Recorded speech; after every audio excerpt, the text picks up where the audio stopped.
Hello, everybody. I'm starting lesson 1 following the book. The lesson 1 is physical quantities, units, significant figures, and dimensional analysis. At the end of this lesson, I'll try to do it as one single lesson or two-part lessons. So at the end of this lesson, you should be the main concepts you should understand. You should be able to express uncertainty in measurements and significant figures, apply dimensional analysis, and apply correct units. Let's talk about the order of magnitude.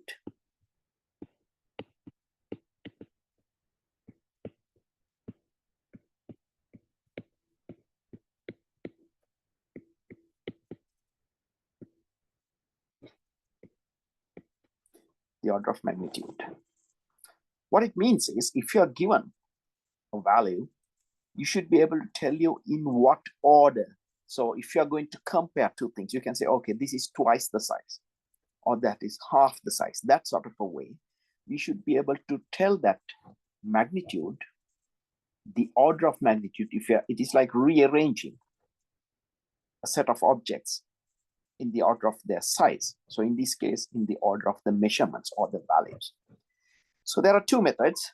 One is logarithmic method. I'm sorry. One first is log method or logarithmic method.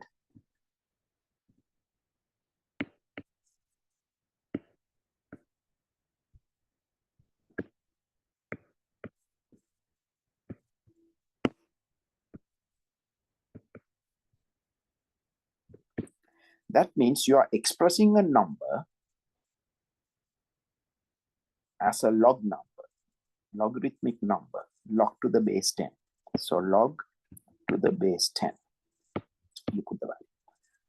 So we'll say for an example, we just say a value, it doesn't matter what, just 3000. So if you get to the log to the base 10, roughly, it comes to about 3. Okay, so log of 3000 comes to roughly about. So when you do that, you just get integers. We don't get decimals. So this is roughly coming to about 3. So we say it's to the power. Order of magnitude has 3. The other is the scientific notation method. So the first method, you're given something, you put in your calculator and find out if you are expressing that number as a log to the base 10, what do you get? And you get the closest round number. Okay, so here it comes 3. When you do that, you will see that. The other is scientific method.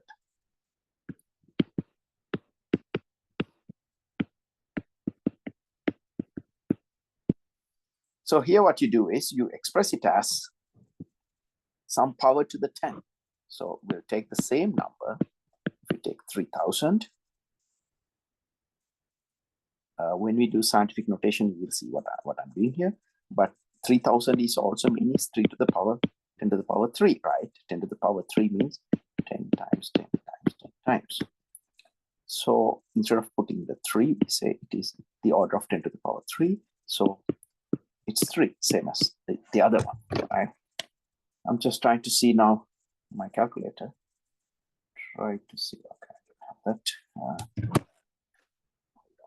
Let's see if I put.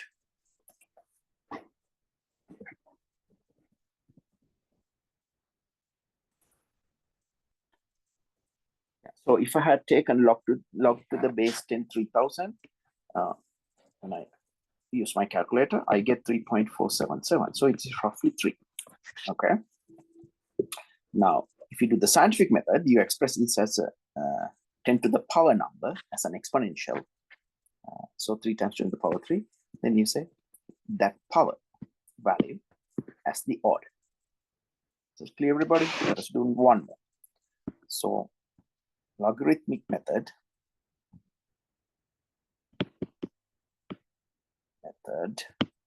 Now we'll say the value is 5000. Okay. So you put log to the base 10. Let's see what it is. Okay.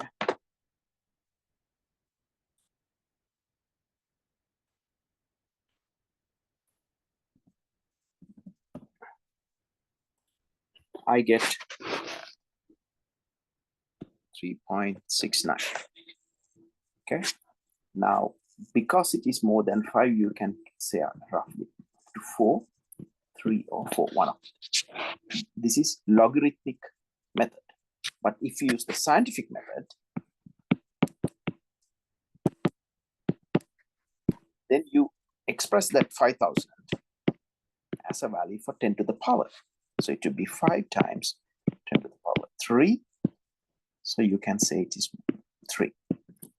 So you can see the closeness of those two values. So those are the two ways. So if somebody asks you to express something in the order of the magnitude, you express it as a scientific notation, 10 to the power value. 5,000 could be expressed as 5 times 10 to the power 3. 10 to the power 3 means 1,000, because 10 times 10 times 10 times 1,000. So 1,000 times 5, you get 5,000. Okay. So logarithmic value way of doing is you get the value, express it as log to the base 10, and then you get 3.69 here, so 3 or 4. Right? So that's all I want you to know from this lesson for that part. So this is the place where I teach you new things, new concepts, and you remember them, and we apply when we do the questions. Okay, that's the separate videos would be for the questions. The next, I want to briefly explain to you about models. Models, theories or theory. Say the plural, theories and laws. The difference. A model is a simplified way you show something, some phenomenon. Okay. So any happenings in the world, some phenomenon, you show it using a model. So if I'm going to show the atomic model, I can say I can draw it like that, and I say the nucleus is here, electrons are around the nucleus, and I can show it as a model. So this model could lead to a theory. Now, there's a difference between theory and law, because law tells, try to describe, it describes something happening in nature.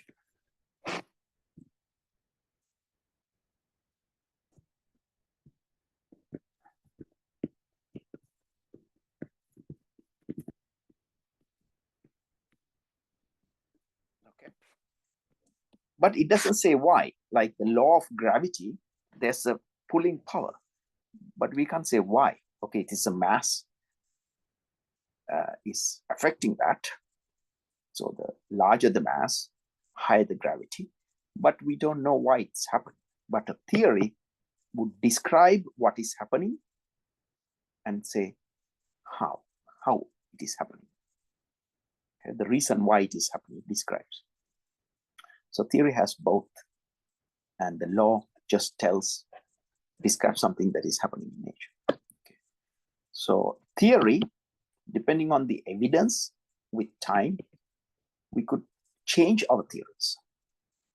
Like gravity, relativity, theory of relativity. Okay. So more things we know, we can confirm that. Relativity theory. Earlier, we didn't have a lot of evidence.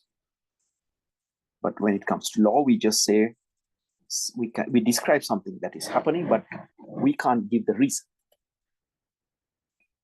So law describes what happens in nature. Theory, it tells why and how it is happening. It describes something happening and say why it is happening and how. So by looking at a theory, you get to understand it better. But in law, it is just stating like gravity, law of gravity. That's it. You can do the calculations to calculate the gravity, but we don't explain it. We don't say how, like why it is happening. So example of theory would be theory of relativity, and law would be gravitational law, universal gravitation law, which you study later. So model does it. It comes up with a way for you to understand how something, a theory, could be explained in a better way by modeling it. So those are the 3 things I want you to learn in this lesson. Let's go to the next aspect, the next topic. Dimensions of physical quantities. Okay. So when you have physical quantities,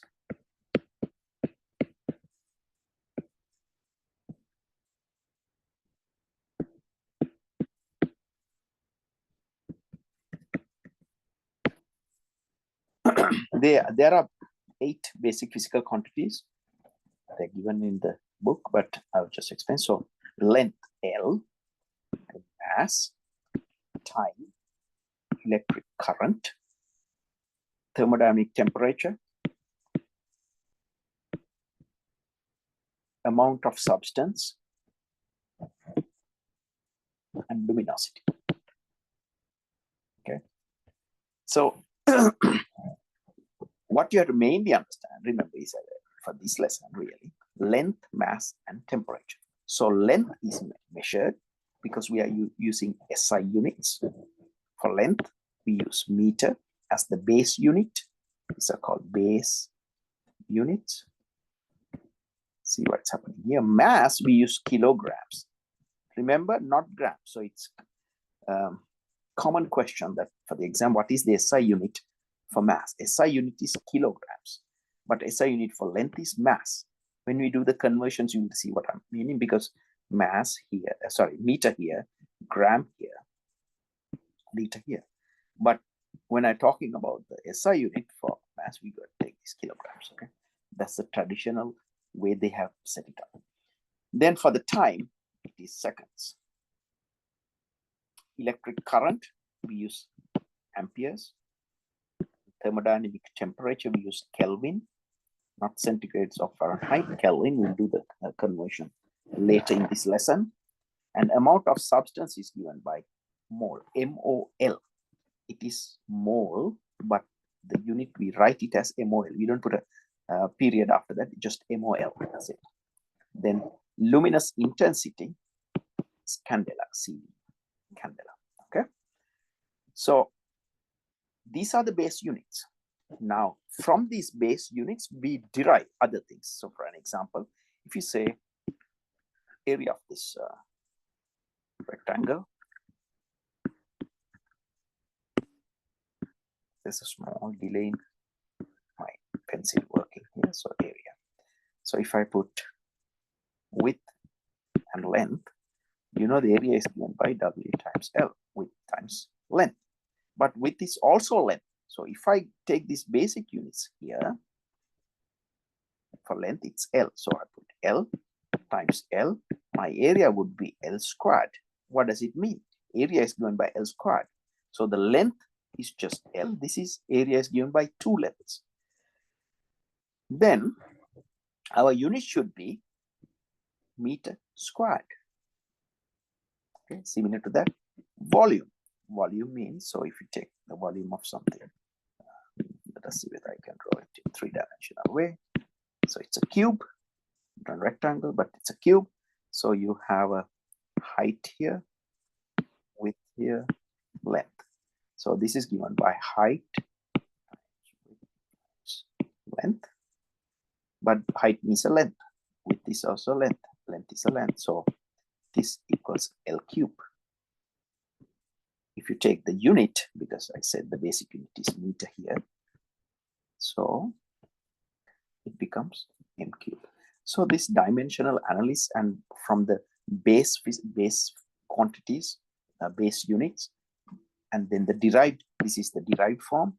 By that you can check whether your answer is correct or not. If you didn't get the correct units, or if you didn't get the correct base units, then you know the answer is not correct. You have made a mistake in the process. Okay, so I'll talk to you about density here because it is a part of one of the topics in this lesson. So density is given by mass per volume. Okay, so which means mass is given by M, volume is given by L times L times L. I'm using the base units. Okay, so mass L cube per cube, right? Because L is underneath, it is the denominator. Sorry, if I'm making another step here, mass, you're indicating like M, then L3 here, right? When this L3 here as the denominator comes up, becomes ML. Okay. So now if I put the units, SI units, mass would be kilograms, L is given by meter, that meter cube. That's how density is given. So if you go through the table, you will understand them more. I'm not going to take a long time describing them because when we come across them, when we do them again and again, then you will understand. So we are going to be covering about acceleration, velocity, force, pressure, energy, all those things. When we study them, we will use it, but I want you to have a basic understanding of it. So remember this table is given in the book, which is the derived physical quantities and base physical quantities. Okay, now let us go further. Metric prefixes. We're talking about SI units. This is very important, this studying these SI units, but it's easy. So they will never give you the conversions from metric because you have to remember, because they increase in tens or they are divisions of tens. Okay, so if I take the middle point, like meter, for the length I'm talking about here, and if I go up, so I said it multiplied by 10, okay, 10 to the power 1. So 10 times 10 meters would give me decameters, DA. So DA stands for deca. Okay. Now they are given in the book, so you should follow this lesson with that book open or any other information that provides you for that. So deca, M, we know it's meter. So this becomes decameter. So if I'm going to my left side, it keeps on going 10 by 10. Here. So another 10 to the power 10 means another 10 times of. If you have 10 decameters, you call it hecto, HM, that is hectometer. Okay. So if I'm writing in the vertical sense, so M, 10 times of that, I'll get the AM, decameter. Then 10 times of that, I get hectometer. And 10 times, so I'm going up, I get kilometer. So remember this case, lowercase, okay, kilometer. So from meter to kilometer, you can see 10 to the power 3. That means 1 kilometer is 1,000 meters, which is also 10 to the power 3 meters. 1, 1, 2, and 3. So these three, 10 to the power 3. That's how it goes. So no, they won't give you, if they ask you to convert 1,000 meters to kilometers, they're not going to give you the conversion.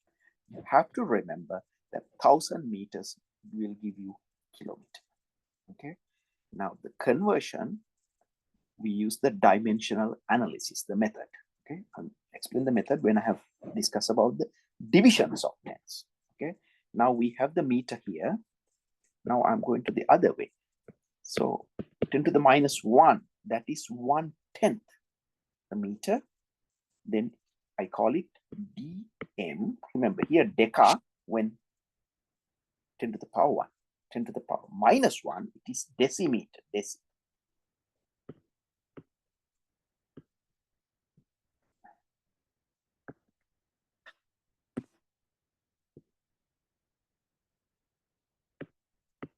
Okay, decimeter.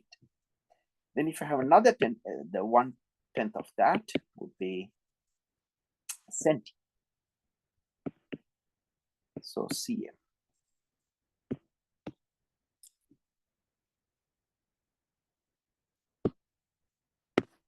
1/10 of that would be 10 to the minus 1 means, what does it mean? This is 1/10. That's why 1/10. Then it will be millimeter.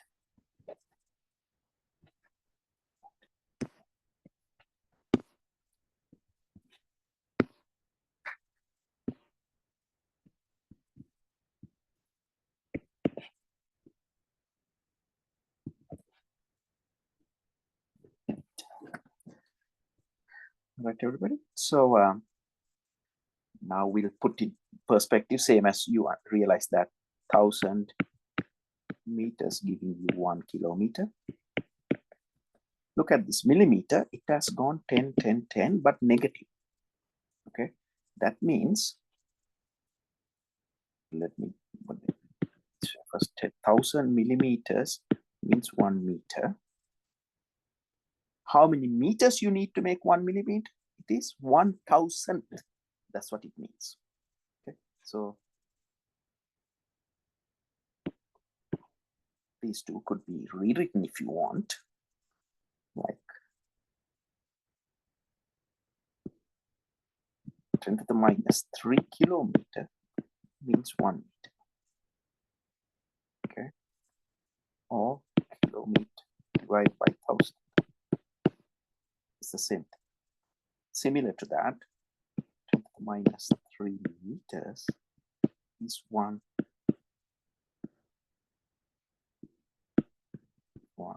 millimeter. Okay.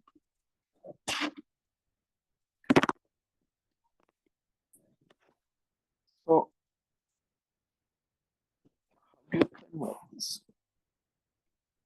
Among these videos, there are conversions I have done. If you're on this site, if you're on this video, then you know there are other videos. You can check the conversions I have done specifically. So I'm just going to do only 1 or 2 examples. So for an example, if somebody tells you to convert 3,000 meters to kilometers, question mark. This is the dimensional analysis. You must follow these steps. It's the easiest way. Okay. Once you know this, you don't have to write it down, but until that. First of all, write what they have given as is and put that multiplied by, because ultimately you have to get kilometers, right? So meters needs to be cancelled. You put meters as the denominator and kilometer as the numerator, the one above the line. Then your answer would be in kilometers, because this meter here, let me use an color. This meter here will cancel out. One is on the top, one is in the bottom, right? If you don't know these basic mathematics, then just go and review and watch Khan Academy videos. I have put Khan Academy videos for physics too. Okay, so because you are given different ways of teaching and you can understand in different ways. So 3,000 meters, so you put that. Now we have to find the ratio. Okay, so we know that 1 kilometer is 1,000 meters. You put the ratio, then you get the answer. You just divide it. So you cancel it, you get 3 kilometers. That's how we do that. Now, if you ask, okay, should I put 1 here or 10 to the minus 3? You know, because 10 to, why can't I put 10 to the minus 3? You're just making your life difficult, right? So put values that you can easily calculate. So here I have put 1,000 meter, 1 kilometer. You can see, you can put that one. That's why I say that these things you have to remember. Okay. Now let's do the reverse of that. So we'll say you have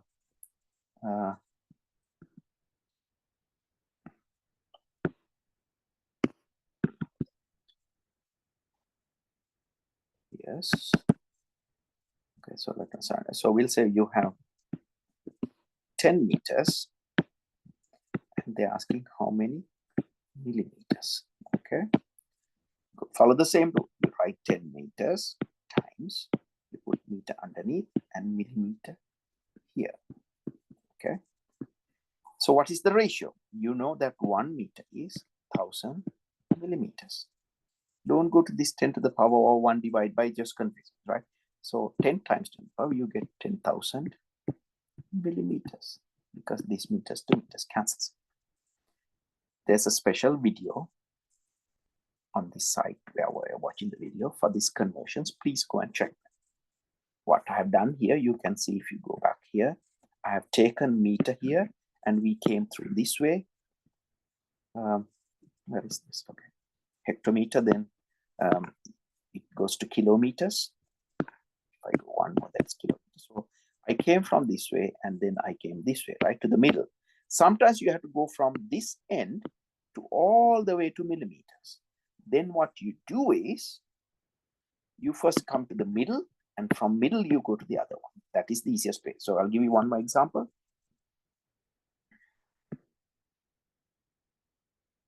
Let us see, you have I'm making it easy, 1 kilometer to millimeters. Okay. Now, you know, meter is the point, the middle point for if you're calculating length. For a mass, it is the grams, the middle point, although kilograms is the SI unit. Gram. So let me first finish this one. So you're going to, so what you do is you write what they have given times, but you know, you have to get to the middle point, which is meters, and then put kilometer here. Now you have to cancel the meters. Okay. So kilometer here, denominator, then meters. Now you have to cancel this meters. So that meter here, then millimeter. Okay. Now the ratio, just put the ratio. 1 kilometer is 1000 meters. 1 meter is 1000 millimeters. All right. So with that, you can get 1 kilometer, because this kilometer will cancel out, this meter will cancel out. Your answer would be given in millimeters. So 1 kilometer equals 1, 2, 3, 4, 5, 6 millimeters. So when you have a long number like that, you can shorten it and write it as an exponential, some value to the power 10. We'll do it in the next topic. Okay. And now, so you know how to do these conversions, you know the middle point. So always the middle point for that SI units here, it's going up to kilometers. We say it goes beyond that. Then you say it's millimeters, it's go beyond that too. So this is for the length, but if it is the mass, gram is the middle point, kilogram this end, milligram the other end. Okay, then if it is the volume, liter is here, you have kiloliters and you have milliliters. I hope this is correct. So in between these two, there are other divisions which we talked about. Okay, they are given now here. The multiplications here, divisions that way, because it's reducing, increase. All right. So I talked about conversions. The next topic is the estimation. So estimation is it is just all you have to do is when you estimate something, we are giving an approximate value. Okay. Now there's something called Fermi, Enrico Fermi. Use these estimations. His full name is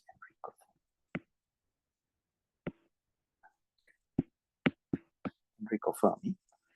Use these estimations. So for an example, you can use it, and he got more or less accurate values. So for an example, we say you want to know the length of the table. Okay, you have a table, and then for an example, okay, I'm not telling this is going to come perfectly. So, but looking at it, you know that okay, maybe 2 people can sit on this side, 1 person can sit here, right? So you say a chair may be about roughly, we say 2 feet, and we say 1 feet here. 1 foot in between and another foot, and then this side 1 foot, that side 1 foot, the approximate. So 3, 4, 2, 4, 6, 7. So you said, okay, the length of the table may be around 7 feet. Then here 2, 1, 1. So maybe the width is about 4. That sort of an estimation. You see, if you look at the table, so if it had 3 people can fit in, and then it changes. And if you estimate the chair above the normal standards, then it changes. But normally, by following these things, we can estimate. That's what is the estimation about, and Fermi estimations. Those are okay. Then we come to the significant figures. Once again, that there are videos that are not significant figures calculations, but let me talk to you here the theory part. Significant figures. Just to get an idea about what is a significant figure means, we'll say you have a meter stick, 1 meter, but it is not marked. You don't know. We know that from this A to B, it's 1 meter. Now, if you have a long path, you can use this stick, right? And you can say, like, as long as it fits, you can say, we say it fits like that. So we can say, okay, 3 meters. Okay. But if it is fitting only 2.5, you can give 1 stick, 2 stick, then you say the half is okay, because you can roughly get the half of that. But if it is shorter than that, maybe you can tell if it's the longer the stick, you can accurately get the middle point. You get the middle point, right? But the significance, the accuracy is going down. All right.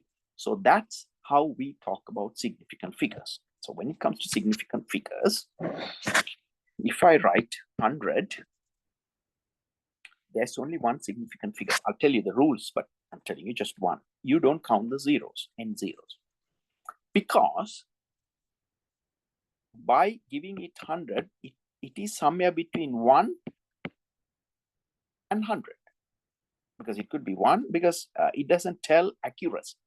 But if I put 1.00, then this is 3 significant figures, because there's a decimal. That means we can count 1, 1.1, 1.12, 1.11, like that. So how correctly we can give the value increases. That's a significant figure. Okay, so when we do the measurements, if you just say, oh, it's 100, we know it's just 1. It could be 1, or it could be 100. It varies between that. It could be 200 too, because it's just one significant figure. So it's jumping. What about in base? So this is not very accurate, very significant. So only significant number when you just write 100 is 1. Okay. So how do you know that? There are rules to follow. The first rule is, if in a number, in a given value, because where this value is coming from, maybe it's a measurement, maybe it's an observation, or some calculation. So when you get a value, so we say number is 2561, all these are significant. So any number 1 to 9, we consider significant. If it is just without zeros, if it's a number given, we say, okay, so this has 4 significant numbers. Okay. Now, if I have a 0, there are certain rules. If the 0 is trapped inside, so if I have number 901, that has 3 significant figures, because we count that 0 because it is trapped or in between 1 to 9 numbers, one of the 1 to 9 numbers. So if I have 90101, 1, 2, 3, 4, 5, there are 5 significant figures. Okay. Then what happens if I have a 0 at the front? We'll say 009. We call it has only 1 significant figure. So that means 1, because we discount any zeros at the front. We don't count them. Okay. There's a point when we count them. I'll come to that. So the first rule is, if you have just zeros at the front, we don't count them. Okay. Now then, what about the trailing zeros, like 100? we don't count them either. Okay. Now, there are points when we count only when there is a decimal coming. Then we start counting. So for an example, if I write number like, okay, this doesn't make sense to put zeros at the front, but just to you understand, we don't count the trailing zeros. We don't count the zeros at the front. But here, because there's a decimal, we count all the zeros after the decimal. We don't count the zeros before 1 to 9, any of these numbers. But after that, the trap zero is counted. So here, 1, 2,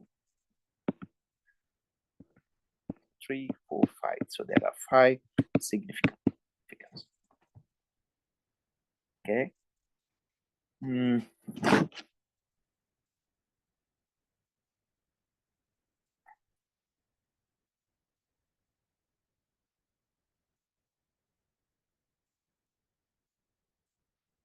So if there's a decimal in the number, we count the zeros after that.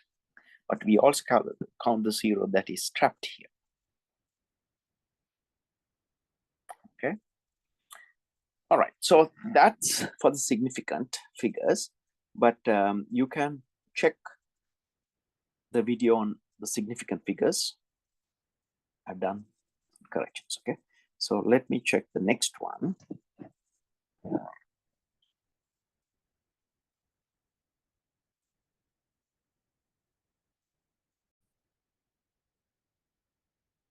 Okay. So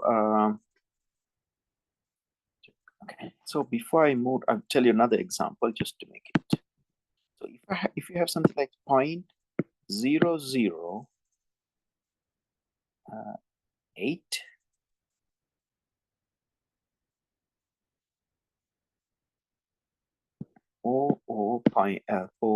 okay, sorry, like that. If you have something like this, we don't count significant, we don't count zeros at the front whether there's a decimal or not, but after 1 to 9 numbers we cover the other one. So this will have 3. Have I taught you all the possible ways? So 0.9 will have 1, but if I had 0.09, still it is 1, but if I had 0.090, that will have 2. Did you see that? That sort of thing. Okay. So when it comes to the end, we don't count. This is just 1, but if I put 900, then that's 3. We count when there's a decimal. So any zeros after the decimal are counted only if there is a 1 to 9 number before that, like this. Okay. Otherwise, the zeros immediately after the decimal we don't count, but we start counting after 1 to 9 number comes. Okay. All right. So I think I've covered that part. Let me.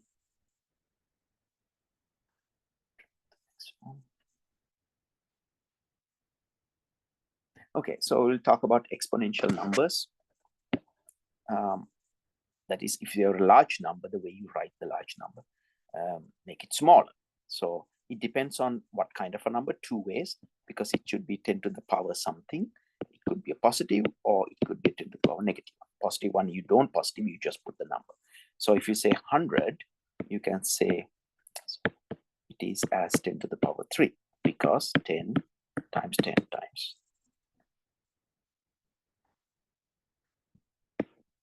10. Okay, so that equals 1, 1 is the on top of all these normal numbers. Now 10 to the power 3. Now if I have a number like this, 0.01, you still can do 10 to the power because there's a decimal. So let us see, to make it, to write this number as 1 times 10, to make it just 1, we have to do is 1, 2. You have to go 2 decimals to the right. To bring back that 0.01, we have to go 2 places to the left. Because you have to go to 2 places to the left to bring back the original value, you put -2. Okay. For an example, if I have 0018, you express that in scientific notation. Always you put only 1 digit before decimal, 1 digit, and then you write the rest of the one. You don't add zeros. You add zeros only 1 point, I'll tell you that. So here, this number, you have to express it. You have 1 to 9 numbers in that value, given value. So you put 1 and 1 number here, which is 1 here, happened today. We put a decimal, then put the other one. Now, 10 to the power, in order, now decimal is here, right? In order to bring it back, you have to say 1, 2, 3. So 10 to the negative 3. That's how we do that. Okay, so another one, 0.00251. You have to write the first number, then you put a decimal, then you put 51. Then 10 to the power, another decimal, 1, 2, 3, negative 3.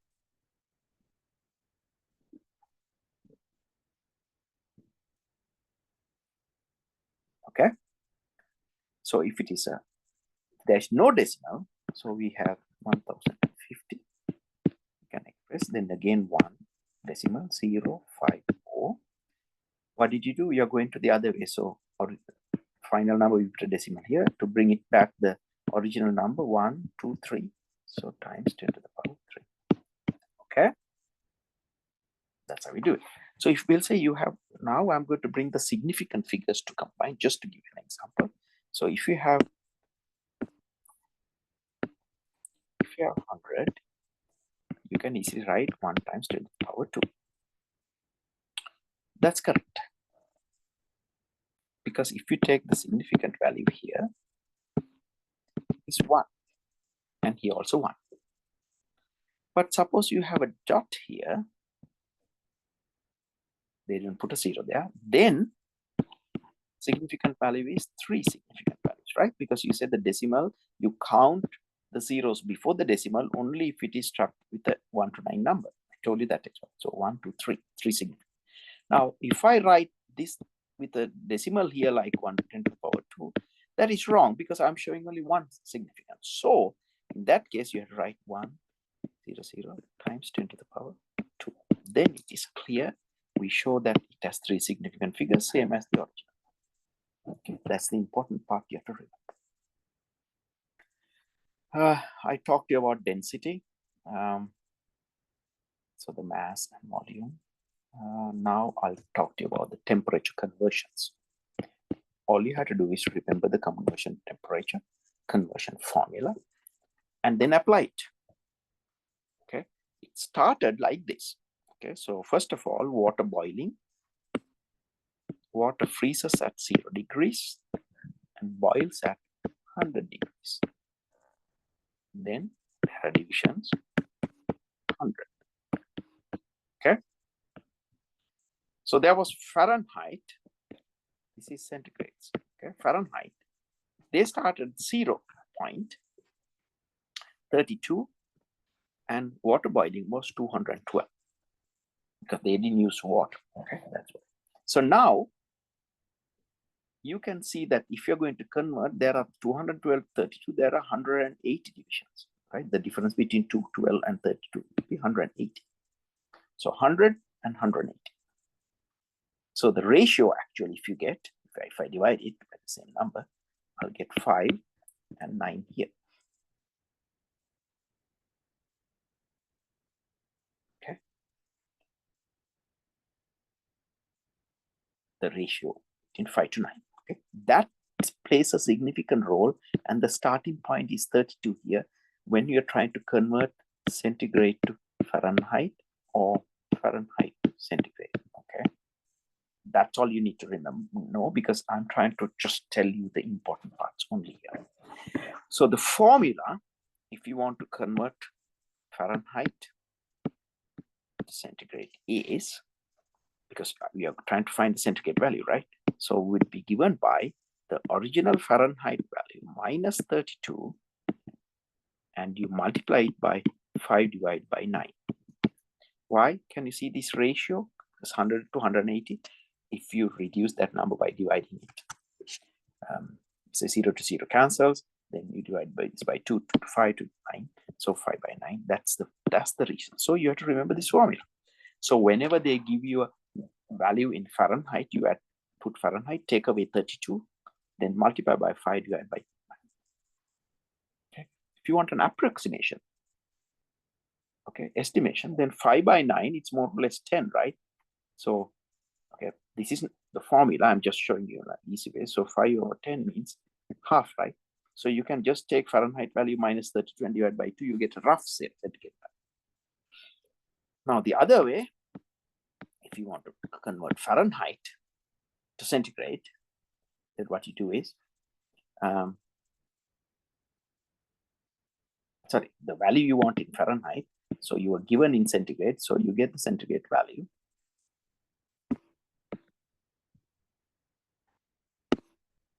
Okay, so you know this arrow. So you take the centigrade, you multiply by 9 and divide by 5, and then you add 32. Then you get the Fahrenheit value, because you say Fahrenheit starts with 32. So if it is 0, it has to start with 32. So that's why we add 32. So you can see that relationship there. We have reversed this 5 by 9, but now it is 9 by 5. Okay. Then we got another scale called Kelvin. Lord Kelvin started this scale. He starts with 273 to 373 Kelvin. If you go to 0 in this Kelvin, that is called absolute temperature, absolute 0. At that point, nothing moves.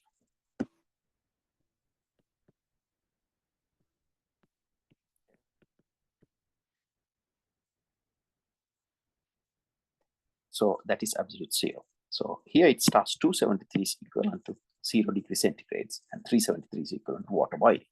So because, can you see now 273, 373, it's just 100 divisions. Here 100, 100. So all you do is, if you want to calculate, so convert centigrades to Kelvin, you add 273, because if it was 0, you add 273, and you know it is 273 Kelvin. Okay. So the formula would be, if you want some, okay, if you want in Kelvin, it will be centigrades plus 273. Centigrades, then Kelvin minus 273. So these ones, just remember, and they will do that. Okay. So the book says 273.15. That's be accurate, but just 273 would do. Finally, I'm going to tell you about energy and specific heat. When you do thermodynamics, one chapter you'll be covering, but normally energy, the SI units for energy is joules, J. Okay. So amount of energy needed to raise the temperature of any material is given by this equation. Q being the energy is given by the mass of the object, and the specific heat capacity,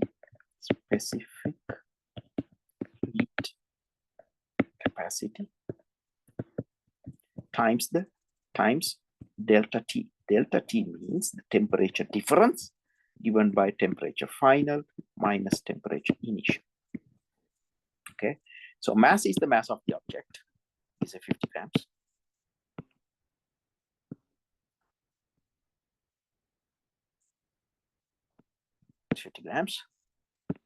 And then specific heat capacity means the amount of energy needed to raise the temperature of 1 gram of substance by 1 degree centigrade. That was the mean. To raise the amount of energy, that's, we'll say joules or calorie, doesn't matter, needed to raise the amount of substance, 1 gram of substance by 1 degree centigrade.